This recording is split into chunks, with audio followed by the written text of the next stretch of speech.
Всем доброго вечера. С вами телеканал ТНВ и в означенное время 22:10. Программа «Вечерняя игра». Мы ее ведущие, Лия Сергеева. Петр Нижинский. Сегодня у нас предстоит любопытная игра. Пока, да, ну ладно, об игре мы чуть попозже. У нас, конечно же, гость в студии, которого сейчас я буду угощать чаем, а Лия представлять. Чай у нас в студии, гость в студии. И сегодня с нами заслуженный артист Республики Татарстан, ведущий актер театра имени Галиаскара Камала Фанис Дзиганшин. Добрый вечер. Здравствуйте, добрый вечер, добрый вечер. Так, мы вас немножко уже ввели в курс дела, во что мы сегодня будем играть. Петр страшным голосом. Некто Крагморфа у нас будет игра, но учитывая, что она требует очень много времени, чтобы все разобраться... Мы решили немножко упростить эту игру. И оставить самое веселое из нее, да. Что это будет, вы поймете. У нас есть вот колода, скажем так, но это не карты даже. Это задание. Задание к выполнению, можно назвать. Мы вот так вот немножко Крагморфу И давайте мы по традиции трансформировали. начнем, что, Петр, ты у нас начнешь исполнение заданий. Тяни карточку. Нормально. Давай вот так, я даже ее тебе подвину. Ну, давай. Я не знаю, что там написано, какое задание. Представляете, может, будет задание уехать домой и пить чай, смотреть вечернюю игру дома.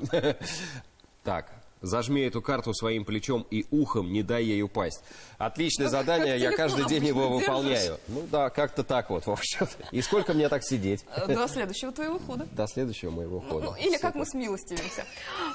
Фанис, пока у нас Петр сидит и держит ухом карту, вы ведь в детстве не собирались становиться актером. Как вдруг пришла такая идея? Понятно, хочется стать космонавтом, врачом, я не знаю, комбайнером. Но артистом, актером. Ну да, действительно, первая мечта была стать милиционером. В нашей деревне взяли под стражу преступника, как раз вот милицейский советский. И как раз моя мечта стать милиционером и арестовывать всяких нехороших людей. Героем хотелось стать. А потом, когда стал работать помощником комбайнера, отец работал на комбайне, и я уже думал, это такая романтическая профессия, саморомантика. С утра, когда солнце встает, ты по морю плывешь над штурвалом. Так, хорошо. Как прошла мечта стать комбайнером? Ну, потом мама была учительницей химии и биологии. Она сказала, давай, сынок, сначала попробуй окончить училище педагогическое в Арске. И я стал учителем. Потом приехал сюда, в Казань, поступить в географический факультет. Нас заставляли собирать камни и изучать под лупой состав, там, слои разные. И а вначале их еще где-нибудь в степи надо было найти. Да, в мешки потом привезти сюда, в Казань. И как раз я с мешком на спине возвращался, увидел эту афишу. Собирается первый профессиональный курс драматического актера и режиссера. Педагоги, народный артист СССР, профессор Марсель Хакимович Салимжанов и педагог Фарид Бекчантаев. И как раз я эти мешки все урнул. Тут же выбросили. Да, и потом поехал. Но вы ведь до этого даже письмо в ВГИК писали с вопросом о том, какие документы надо подавать, как вообще все это происходит. Это было в 8 классе, как раз были популярные фильмы про войну. Я очень хотел стать партизаном таким, помогать. То есть в кино хотелось снимать? Вы были очень впечатлительным ребенком, наверное, да. И вот отправил письмо, дал тете, чтобы она отправила. Она жила в Казани, я в Арске. Она не отправила это письмо, сказал, что маме. Мама сказала, не надо пока в Москву. Пускай пока здесь поживет, здесь окончит. Ну, а вы не расстроились, когда поняли, что конечно. не получили вы письмо ответное? Нет. Вот так вот, впечатлительный, но не расстраивающийся. А когда узнали, что письмо не было отправлено, какая ваша была реакция? И когда узнали? Я не помню, уже это же было давно. В 9 классе я тогда уже поступил в Арский педагогический колледж, там учился. Там уже не до этого, до эмоций были. Мы начинали учиться с 7 утра, и у нас занятия заканчивались в 10 вечера. А вот когда вы то самое объявление увидели, когда вот этот мешком камней, мешок камней упал в эту самую мусорку, ваши дальнейшие действия, вы пошли на кастинг? Нет, на кафедру сказал, что можно я заберу свои документы. Они спрашивают, зачем, и надо копию сделать.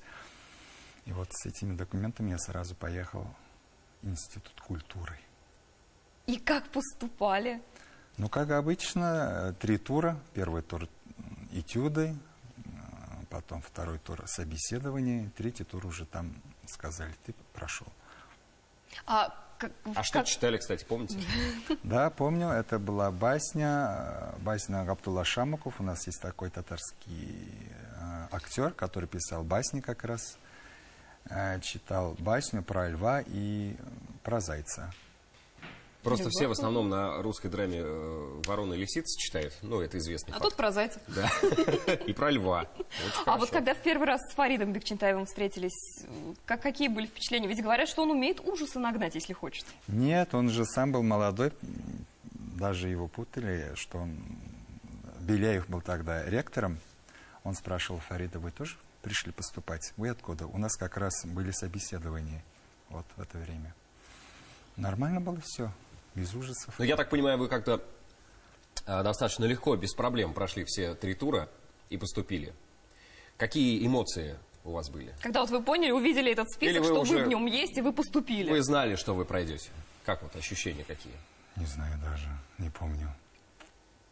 Видимо, не так сильно впечатлились, как в детстве.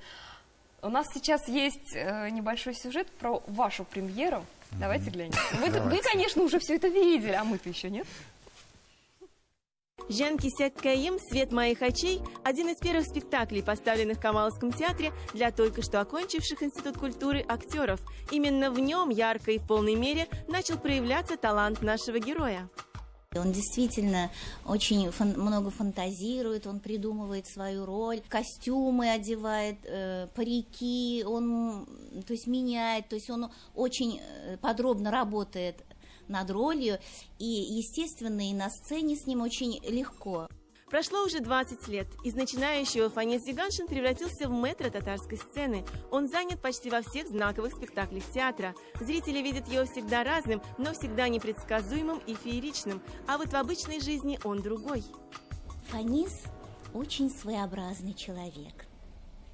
Он очень неоднозначный, в хорошем отношении сложный. Он непредсказуемый кот, который гуляет сам по себе. В своей сути он очень творческий человек. Я действительно им восхищаюсь. Он очень начитанный, он очень легкий, творческий на подъем. Он везде участвует. Это просто похвально. Такой оригинальный, со своими какими-то такими вкусовыми, то есть и так далее, какими-то качествами. Своей манерой игры, со своей манерой вообще жить, отношение к жизни. Фанис – человек-загадка, признаются его друзья. И даже близкие не знают точно обо всех его тайнах. Он никогда не рассказывает широкой публике о семье и детях. И считает, что личная жизнь – это не тема для публичного обсуждения. Он никогда не жалуется, во-первых. Вот это мне нравится очень. Он никогда не жалуется. Он не человек, который приходит, вот, ну, может, это мне больше относится, ко мне относится, когда я прихожу и все вываливает, мне так плохо, мне вот что-то там, или мне хорошо.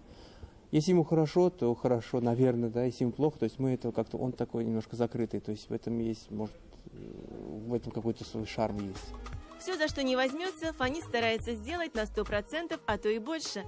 Так оценивают нашего героя коллеги по театру. Пожалуй, самые точные мнения о его работе. Фанис Зиганшин – это мечта пиарщика. Объясню почему. С любыми просьбами к нему подходишь, он соглашается, сам что-то предлагает. Скажешь Фанису Зиганшину, что завтра в 6 утра надо ехать на телевидение, давать интервью, принимать участие в съемках передачи в любое время. Фанис никогда не откажет. Можно много рассказывать об этом выдающемся актере, но лучше один раз увидеть, чем 100 раз услышать. Приходите в театр Камала и насладитесь игрой Фаниса Зиганшина.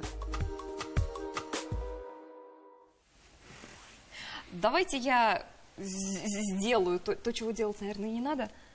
Положи эту карту себе на голову, не дай ей упасть. Так. Видимо, предстоящую рекламную паузу я просижу именно так. Ну хорошо, сиди. Добрый ты. Да.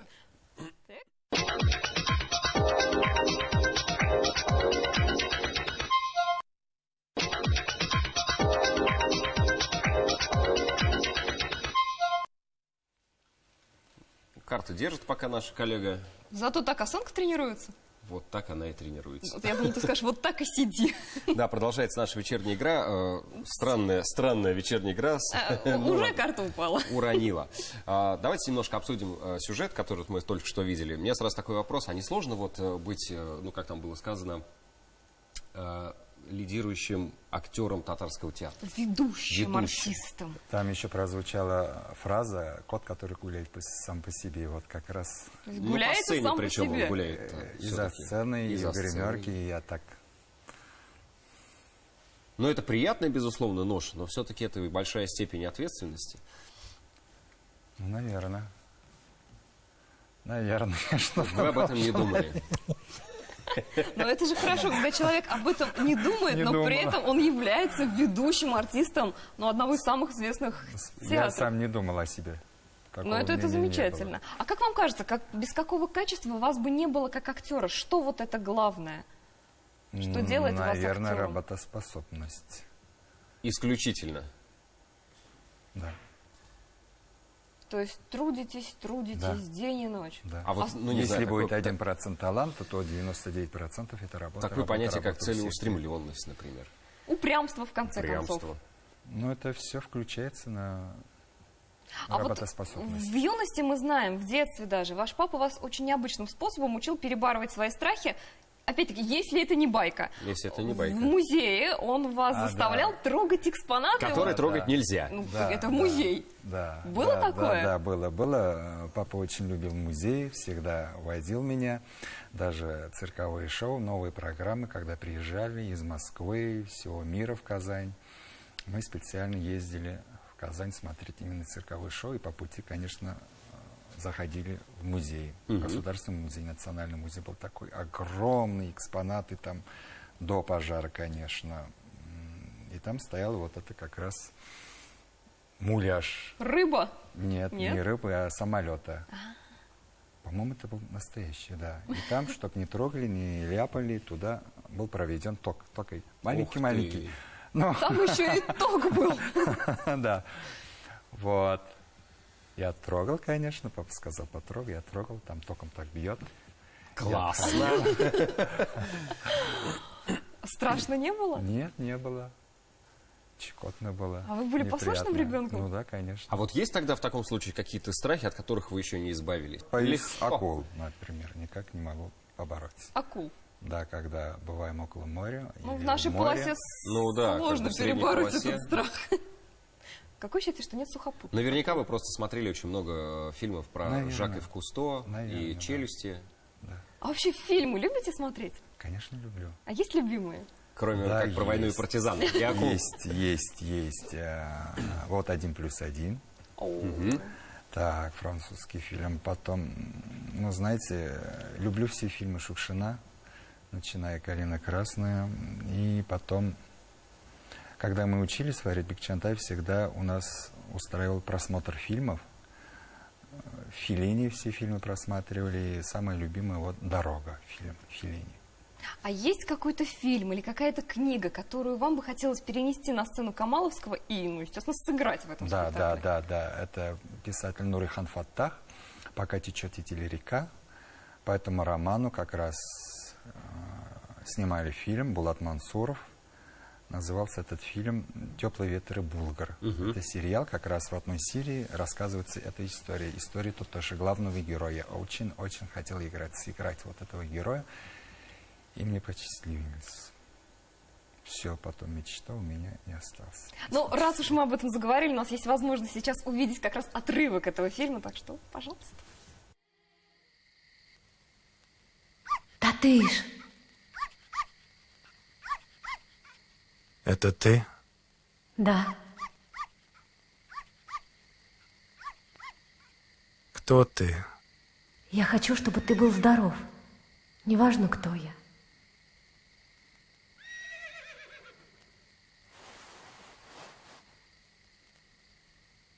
Ты мой ангел. Я готов тебя слушать всю ночь. Тебя стерегут. Я говорю с тобой через печную трубу. Поэтому твой голос такой красивый.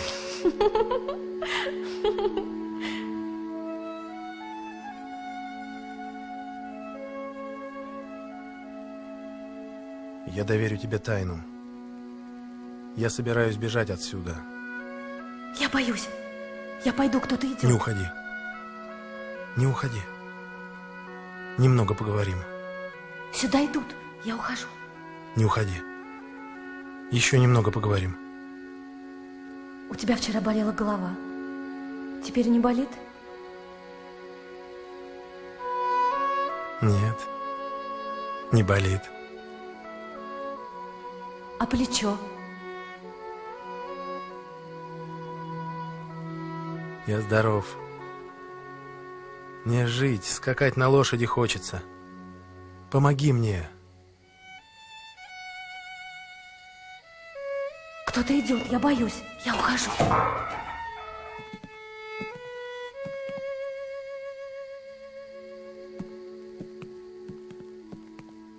С кем ты тут разговаривал?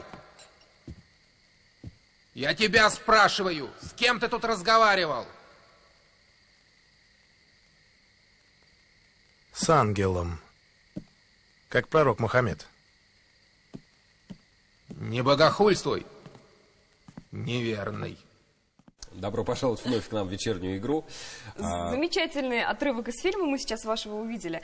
Как у вас ощущения от съемок? Все-таки театральная жизнь и киношный мир. Это Но они отличаются, да. Ну, конечно, Поговаривают. отличается. В театре же ты должен играть для зрителей, которые сидят в балконе на заднем ряду. Они должны увидеть твои все эмоции. Услышать. Услышать, действительно, да. Плюс линейность повествования, опять же, да. Конечно, от и до. если в кадре поворот головы у тебя там события, а там этот поворот не хватает, там А надо тут в действие. театре-то еще и дублей ведь нет. Да. И именно надо прожить один раз хотя бы. В кино имеется в виду, и там сосредоточенность внутренняя, она выходит, знаете, через не такие театральные эмоции, а вот взгляд, через мимику такую естественную. Движение Ну, бровью. сложно или наоборот? Сложно, где-то нет, даже легче? сложно.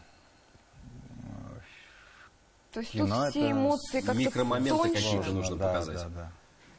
А в театре как-то там может условность же там может обмануть зрителя как-то так. А после этого не было желания завязать с театральной деятельностью и уйти полностью вот в кино? Или наоборот? Нет, это параллельно как раз друг друга они впитывают.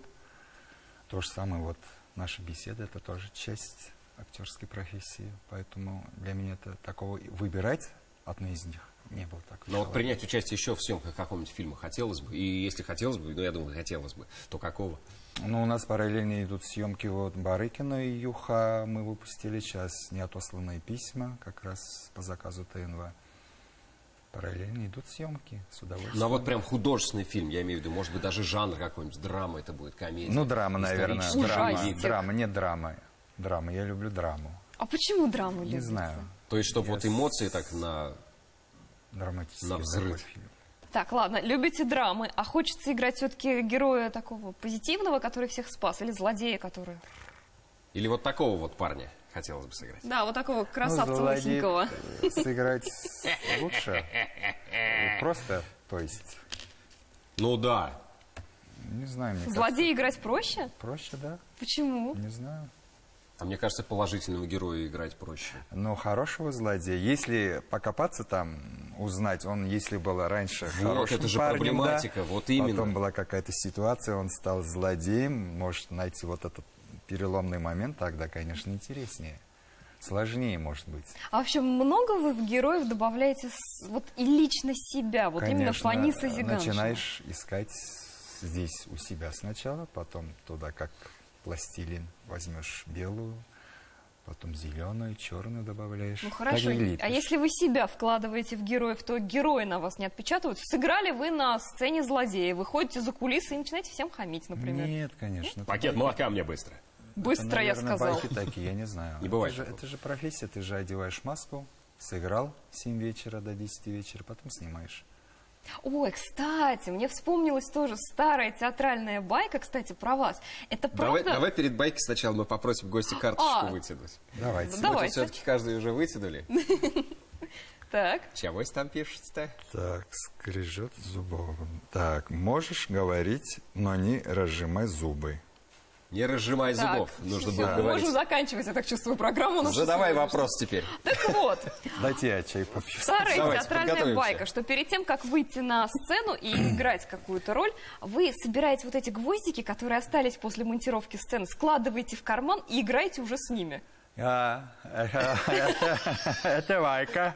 Do you speak English, Фанис? Я применяю магию. В общем, заклинание вечерний игратус. И снимаю, собственно, заклятие. Да, это было давно, когда я уже собирал. 3 мешка у меня на балконе стоят. Я это прекратил. Вы не верите теперь в Нет, приметы? нет. То есть не суеверный Просто вы мы отныне делаем человек. сейчас перед выходом на сцену упражнения. И чего они дают вам? Разогрев тела. А как же эмоции, вот это мимики. вот актерская, опять-таки, примета, что нельзя ронять сценарий, а если уронил, то нельзя его поднимать просто так? Не знаю, я не верю. Ну, верю, наверное, где-то 2-3%. Но полностью, чтобы уронил роль, потом этот роль не получился, это я не знаю. Но Такого вот не было. ваш курс у Фарида Бекчентаева называли чуть ли не самым дружным и самым таким вот по-хорошему хулиганским за всю историю института. А вы сейчас все дружите? Дружим, конечно. Дружим. Встречаемся. Вот у нас уже юбиляр на носу. Мы начинали собирать фотографии 20-летнего давности и видим, увидев себя, мы даже не представляем, какими мы были тогда. А теперь еще дружнее мы стали. Это сколько лет вы уже дружите? Уже 25 лет. Все в профессии? Все профессии, да, все. 12 человек, которые играли. В Альметьевске вот Найля Назипова, Изубаржат Сафина. А одна девушка у нас, Эльвира Садыкова, она в Финляндии живет. Остальные все здесь, в Казани, играем. Мы все знаем, как проходят встречи одноклассников и одногруппников у людей нетворческих профессий. А как проходят ваши встречи одногруппников? Ну, они приходят на Это такой, премьеру. получается, сразу капустник? Премьеру приходят, они обсуждаем, сидим, чай пьем в гримерках. Как думаете, ваши родители вами гордятся? Надо спросить у них. Наверное, да. Наверное. А вы сами как думаете? Ну, думаю, да. Они часто к вам на премьеры ходят? Да. Они звонят еще, ой, какой хороший у тебя тут роль. Фатхи Бурнаш, «Молодые сердца». Я там играю Бая, парня Бая, богатого. И у меня была такая походка прыгущая, таким животом. И мам увидел в магазине куклу. Мужчина такой бай-татарский, еще вот так нажимаешь на головку, он прыгает. Она подарила мне, смотри, сынок, это похоже на тебя. Это мой подарок. А когда вот родители в зале, вы знаете, что они пришли на вашу премьеру, это сложнее играть или наоборот легче? Нет, об этом Так не же? думаешь же, кто сидит в зале. То есть выходишь на сцену и все, вот Здесь и началось. сейчас. А какие качества положительные, ну, я уверен, только положительные, вы взяли от своих родителей? Так, Мне кажется, как минимум от папы любопытство. наверное, да. Ответственность. Довести дело до конца. Это мамина черта. То есть взялся, сделай. Да. У вас очень много ролей, которые любят не только зрители, но и, мы уверены, вы сами любите. А есть какая-то роль, которая вот настолько тяжело давалась, настолько вот, ну не хочу играть, не буду. Есть вот такое? она уже мне, эта роль. Нет, не хочу играть, такого не было, но то, что трудно давалось, это пьеса Мансура Гилязова «Рана».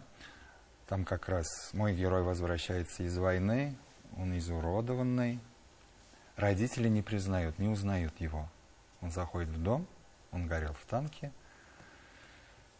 И я никак не знаю найти органику, я не слушал. В танке не горел. Тяжело давалась роль, да? Сама психология, да, стоишь перед родителями, да, ты знаешь, что они твои родители, и не можешь сказать, что я ваш сын, примите меня таким, каким я есть. Я не мог найти вот эту органику. И как нашли? Ведь нашли Это, же вы. да, это до конца премьеры, я так мучился, режиссер даже, я не знаем, когда вот вышли перед зрителем, как я только зашел в дом, воображаемый родителей, зритель такой, такой голос, и мне вот этот голос эмоциональный. Дало заряд, да, определенный. Что-то у меня щелкнул здесь, и потом все пошло-поехало. Просто надо было закрепить и до конца доиграть. И потом вторая у меня сценка, сижу, прям оркестровая яма у нас такая вблизи. Тут дедушки, мужчины сидят с женами. Жены-то ладно, мужики плачут. Прямо они так близко я увидел эти слезы. Стало мне так грустно, и сам тоже заплакал. Вот так и обогащаются спектакли. Поймали эмоцию. Здорово. У нас есть сейчас отрывок вашего спектакля, который не столь тяжело давался и вам, и зрителям его было чуть полегче эмоционально смотреть. Давайте посмотрим отрывок.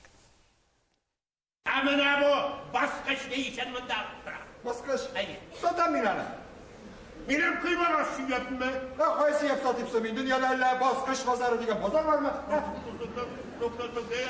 Evle olma çok en iyisi senin kulunda. Ay Allah, yakalması şimdi tutun. Animuz istenip çıktı. Ev olmalarım en iyisi senin kulunda. Onu mişunuk jovun uylap dursan bu şunduk dağı stravun uylap taba. Tataldan. Biraz var tataldan. Üzüm kıymada baskışım kıymada. Tak.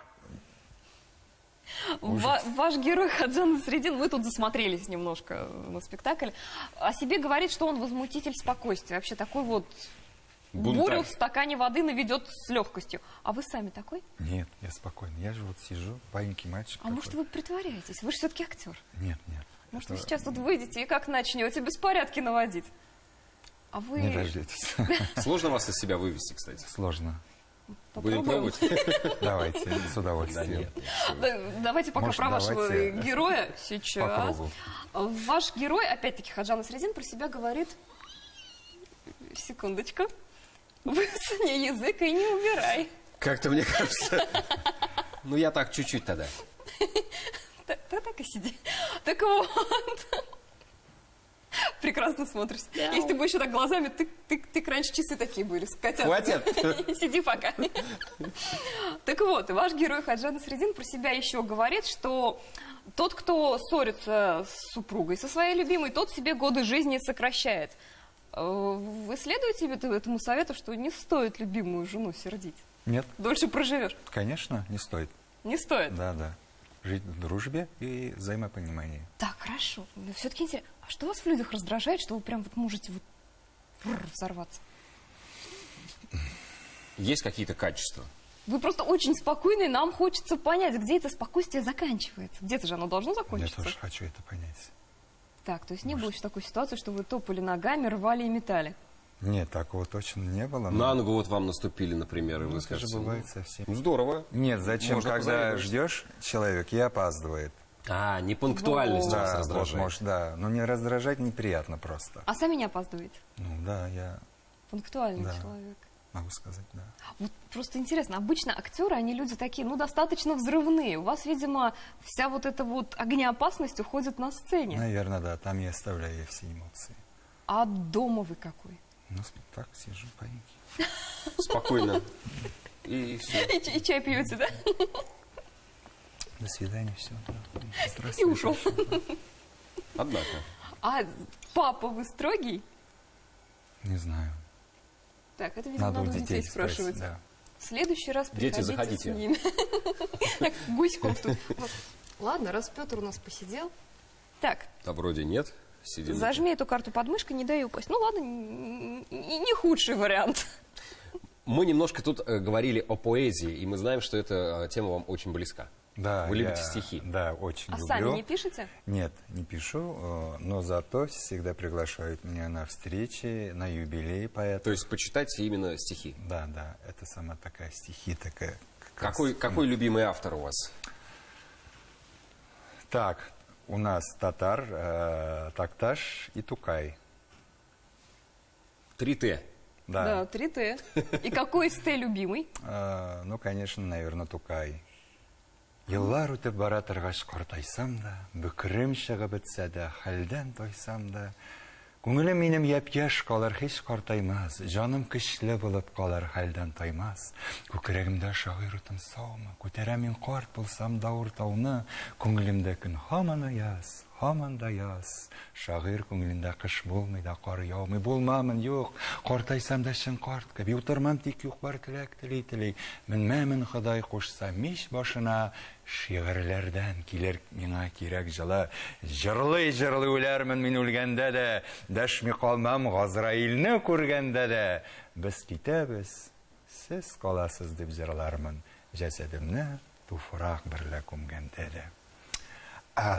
Как у вас глаза сразу загорелись, кстати говоря? Сразу загорелись. А из русских я Бунина люблю и, конечно, Есенина. А из Есенина чего-нибудь? Шагана ты моя, Шагана, потому что я с севера, что ли. Я готов рассказать тебе, поле, про волнистую рожь при луне. Шагана ты моя, Шагана, потому что я с севера, что ли, что луна там огромней 100 раз. Как бы ни был красив Шираз, он не лучше рязанских раздолий, потому что я с севера, что ли. Я готов тебе рассказать, поле, эти волосы я взял у ржи, если хочешь, на палец свяжи. Потому что я с севера, что ли. Я готов рассказать тебе, поле, про волнистую рожь при луне. По кудрям ты моим догадайся, дорогая, шути, улыбайся. Не буди только память во мне про волнистую рожь при луне. Шагана, ты моя, Шагана. Там, на севере, девушка тоже. На тебя она страшно похожа. Может, думает обо мне. Шагана, ты моя, Шагана. Вот. Вот в конце прям Серега Безруков мне напомнили. И почему же я не Шагана, черт побери? Хорошо. Вы знаете, у меня вот Все же после передачи нет. стихов про Шагана, правда, все из головы вылетело, но и я сейчас сосредоточиться постараюсь. Какой вы актер для режиссера? Вы, как нам уже показали, рассказали, вы достаточно человек покладистый и спокойный. Да. А с режиссерами спорите? Есть, нет, ну как сказать... Ну вот если вам не нравится какой-то момент, который режиссер предлагает Не сыграть, вы буду. чувствуете, как вот неорганично он пойдет. Я вам сыграю сейчас тут звезду. Ну, я работал французским режиссером Строва. Он ставил для меня спектакль «Тартюф». Я играл Тартюфа. Разногласия были только там. Я видел этот образ по-другому, он по-другому. И следующая роль была у меня Михаил Мандель, играл тоже. Я главную роль Освальд Ибсена «Привидение». Знаете такую пьесу, да, про художника? И третья у меня моя роль. Из Китая приехал режиссер Ма. Женщина китайская. Мы ставили принцессу Турандот. Только не говорите, что вы играли принцессу. Еще хуже, я играл Евнуха там. Так, вот эту интересную историю мы услышим буквально через несколько минут после рекламы сразу.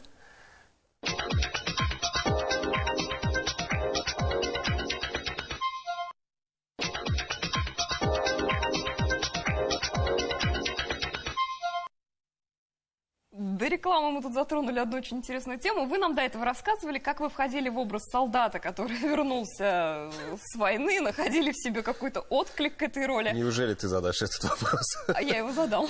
А как вы находили в себе отклик для роли, Евнуха? Отклик очень просто. Мне показывали эпизоды из фильмов, сериал какой-то турецкий был. И вот отцу сказали, просто копируй их. Я просто копировал. Опыт интересный, вот как вот да, играть. Да, главное, в жизни я пригодится. еще это не все. Я выучил текст, когда нам сказали, что мы с этим спектаклем едем на гастроли в Китай, Шанхай, А на каком Пекин. языке-то, кстати? На татарском На языке татарском играли, совершенно. да. Я специально выучил свою роль на китайском языке. Ух ты. А вот что-то в памяти осталось? Да, Шамада Камбадо, Охинзин Джоу Битса Шуханла, Хаудазин, Шин. Ходил. Такое ощущение, что команда Сейчас мы вам режется. отдадим паспорт. Это вот что вы нам сейчас сказали? Ой, как здесь темно. Кто здесь сидит? Я вас не вижу. А звучало-то как-то прям угрожающе так. Потому что он приходил к герою и искал его. А с иностранным режиссером работать не сложнее? Все-таки тут и языковой барьер, и менталитеты разные, и взгляды на жизнь могут Нет, быть разные. наоборот, интересно работать. Потому что у каждого свое видение, свой багаж. Наши же режиссеры знают нас полностью, ну, мы так думаем. Как облупленных. Да, да, а для них мы новый материал, они тоже для нас новый материал. Разные школы, очень интересно. А бывало у вас такое, что вы начинали прорабатывать какую-то роль, готовиться к спектаклю, и вот по ходу репетиции с режиссером понимали, что ну вот не идет, не то, надо другую? Ну вот была же такая ситуация, я же рассказывал про солдата, который вернулся из войны. Ну, то есть, Ли имеет в виду, когда кардинально вас ставили на другую роль? Сказали, ну, нет, не твое. То есть все-таки вы справлялись? Ну, все у нас в театре такого, я не помню, что было такое. Это потому, что все такие талантливые и универсальные, или да, придется? Действительно, в театре Камал работают такие артисты, мэтры, когда приезжают, они говорят, вот какой-то кладезь талантов, это вообще все режиссеры балдеют от нас. Все хотят с нами работать. Но мы уже заметили, что вы трудоголик до мозга костей. А как вы отдыхаете от театра? Ну, это, знаете, есть и отдых. Если я без работы сижу, я, наоборот, устаю. А как же отпуск? Пойти в отпуск и устать, это, конечно... Ну, отпуск поэтому у меня минимальный. Я есть какие-то проекты, сразу на проекты ухожу. То есть отпуск у вас это одно воскресенье, выходное за год? В понедельник у нас выходной. Понедельник. Да. Ну, как вы свободное время проводите тогда? Ну, вот с вами сижу. Здорово. Беседую. А хобби у вас есть какое-нибудь? Раньше собирал марки, как все мальчики. А сейчас... Но это, видимо, очень раньше было. Да, когда было 7 лет, как раз с мамой мы поехали в Москву после Олимпиады. Там я смотрю в киосках разные маленькие открытки. Думаю, давай приобретем. Мама сказала, давай. Принес. Я не знал, что это марки. Потом через год с отцом уже в цирк, как я рассказывал, приехали в Казань. И как раз увидел я уже другие открытки животные. Я тогда очень любил животных. У меня были открытки с животными разные. Барсы, тигры, Маугли. И вот. Купили, приобрели. И параллельно приобрели альбомы, чтобы собирать. И вот после этого пошло-поехало. Большая коллекция? Да, большая. А сейчас она сохранилась? Да. Так да. это же такая ценность, в принципе, для филателистов. Да. Да и нынче не только для филателистов это ценность. Очень хорошее вложение. А руками чего-нибудь любите делать? Нет. Мастерить, нет? Нет. Вот интересно, человек полностью загруженный работой. Ну, как работа? Ну, не знаю. Ну, это, наверное, счастье, когда работает и отдых. И жизнь, и удовольствие, и вот хобби. Мы отдыхаем, собственно, сегодня тоже. Может быть, в походы ходить любите, рыбачить. Кстати, а дружественные... Ну, походы, да, люблю. Вот. А раньше, да, теперь походы сами ходят во мне. Оригинально. Хороший сейчас образ получился. Хорошо, про ходить давайте продолжим мысль. Ну, я люблю гастроли. Ну, если так вам этот важен ответ, если мы никак не можем отойти. Путешествия люблю. Тоже с театром. Но все с работой и связано, по сути-то. Ну, зачем? С семьей мы как раз круизы каждый год плывем по морю, по разным странам. То есть воду любите? Акул боитесь, но воду любите? Да. А вот в других странах, когда вы бываете с семьей, вы посещаете театры этих стран? Нет. Только музеи. А другие театры, допустим, ну, наши, казанские, вы посещаете как Да, зритель? конечно. Тюз, Качалского Дон Жуан смотрели, Фигаро смотрели. Потом Тинчуринский театр, очень любимый спектакль «Чулпан» с Резидой Саляховой. А ваша профессия не мешает вам, как зрителю, воспринимать и наслаждаться? Мешает. Ищешь, вот. А я бы вот так сделал. Вот здесь свет не дали. Эх, тут опоздал, видно уже. Актер опоздал на ухтах, здесь забыл. Кстати, про забыл. А у вас бывают моменты, когда вы, играя спектакль, конечно, понимаете, бывает, что вот он белый лист? Да, белый лист, и начинаешь импровизировать. И тут Хаджа Насреддин превращается... Деда Мороза. Здравствуйте, дорогие дети, вот вам подарок. А вот на сцене с коллегами не хулиганите, что а давай-ка мы немножко тут... Нет, такого нет. То есть вышел на сцену, ответственно, конечно, серьезно. Да, на 200%. А у вас есть какая-нибудь роль мечты? Ну вот как для многих сыграть Гамлета? Ой, не знаю, по-моему, ни один актер не говорит про, наверное, что он кого-то мечтает. Или почему говорят же? У вас? Говорят, да? У Нет, нас не знаю. У меня все, слава богу, это тоже Аллах стереотип, шикар. опять же, про Гамлета. Если мы говорим, ну, то многих так. Надо играть всех ролей, как Гамлета, мне кажется, наверное. Как последний раз? Да. Каждый спектакль как последний Ну, раз. это же, да, неписанные законы, да. А вы счастливый человек? Конечно. Конечно, слава Богу. Добрался гололед до вас. Это такое счастье, что не упал. Уже счастье. Да. Правильный подход. Ну так про гололед вспомнил, мне сразу образ пришел. А как вы Новый год встречаете? Никак. Вообще не встречаете? Нет. А как же елка, подарок? Ну, раньше, да, семья были большая, так. Да, друзья. было раньше такое. Сейчас есть свободное время поспать. То есть вы Новый год встречаете, как в том фильме говорили, спя. Да. А что там делать-то? А как же елка, вот это вот ура, Не знаю, это оливье же до мы утра. же с декабря это празднуем. Дети не верят, что есть Дед Мороз. Они видят, что этот отец опять пришел с бородой. Им скучно, мне тоже скучно, что никто не верит. В театре у нас по 3 спектакля, по 3 елки, еще 31 декабря сидит под этой елкой. Неохота. А тогда какой праздник вы отмечаете? Какой праздник вам особо по сердцу? Ураза Байрам, Курбан, вот эти 9 мая, религиозные вот, праздники. например. 9 мая, ой, это было так трогательно. Вы имеете в виду сейчас что? 9 мая. Ну? 9 мая я читал стихи Муса Джалил. Шанма, әгәр сиңа хәбәр китерсәләр, ул егылган арып дисәләр, сине шанма бәгырем мондый сүзне дуслар әйтмәс, якын күрсәләр. Я стою, читаю стихи, а внизу, подножие памятника Муса Джалил, полк. Полк памяти. Полк Да, бессмертный памяти, полк. бессмертный да, полк. бессмертный полк. 1000 людей с портретами, играет музыка, у меня так мурашки пошли. Это было так трогательно, это было так красиво. Я думаю, через год я обязательно выйду. Прониклись, Да. прониклись. Вот вы, слово «музыка» сейчас скользко у нас проскользнуло, так как я все-таки люблю музыку. Любите ли вы музыку и какую? Я люблю нашу классику, Сайдаш. А из современности что? Нету, не слушаю. Не слушайте Я вообще? вижу по Категорично. телевизору, да, ночное вещание, новое направление тебя. Я переключаю сразу.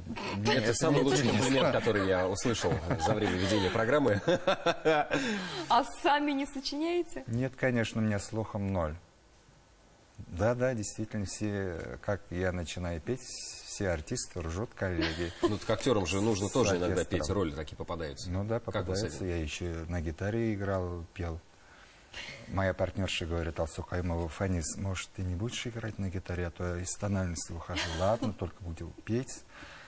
Потом через 2-3 спектакля говорит: Фанис, может, ты и петь не будешь? Я тогда себя не слышу. Ну ладно, я просто выходил на сон с гитары, так стоял и не уходил. Хорошо. Вы явно отличный напарник на сцене. Ну, я так плодотворно изучал все аккорды, гитару. Искандар Хайруллин изучал меня. Прям бил по пальцам. Плохо бил. Спасибо вам большое за этот веселый вечер. Спасибо вам, дорогие. Это моя самая любимая передача, что вы пригласили именно меня. Приятно слышать. Да, и я желаю вам добра, не болейте, и чтобы у вас гости были не какие, как я, скучные, веселые, Вы хорошие. очень самокритичный человек, мы можем Доброй ночи, спокойной ночи вам, дорогие. Спасибо большое, Фанис, что пришли к Пока. нам. Да, программу. А нашим телезрителям мы пожелаем также всего самого доброго. Может быть, кому-то доброй ночи, если кто-то собрался спать. А кому-то, может быть, продолжение веселой ночи. Доброго утра. Счастливо. Пока. Пока-пока.